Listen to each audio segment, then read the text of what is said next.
Il existe 4 styles d'attachement principaux. 1. L'attachement sécure, 50 à 50% de la population. C'est la base la plus équilibrée. Une personne au style sécure est à l'aise avec l'intimité, mais aussi avec l'indépendance.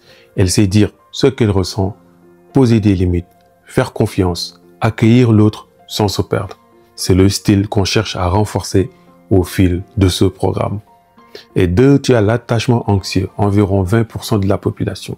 C'est un style qu'on retrouve souvent chez les femmes que j'accompagne. Quand tu es anxieuse, tu as un besoin fort de proximité, de réassurance et de présence.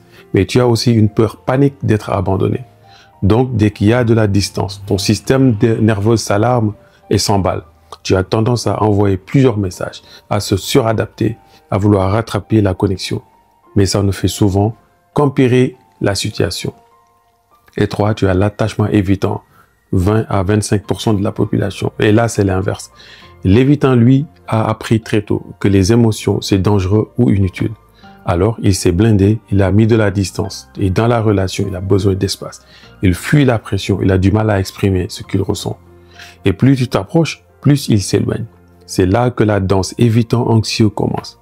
Toi, tu veux te rapprocher et lui, il veut reculer. Et vous vous épuisez tous les deux.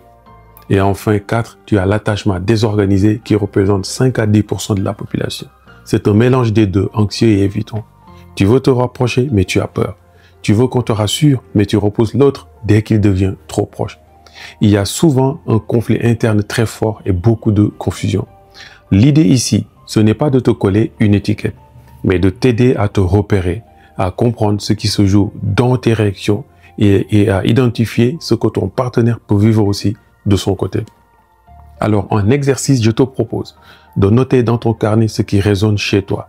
Quel style te parle le plus? Et selon toi, ton partenaire, il serait d'où dans cette carte des attachements? Tu n'as pas besoin d'avoir une réponse parfaite, mais déjà mettre des mots, c'est sortir du flou. Et c'est ça, le premier pas vers une relation plus apaisée. Dans le prochain module, on va aller plus loin. On va voir comment développer une vraie autonomie émotionnelle pour que tu ne dépendes plus des réactions de l'autre pour te sentir bien. Et tu vas voir, ça va tout changer.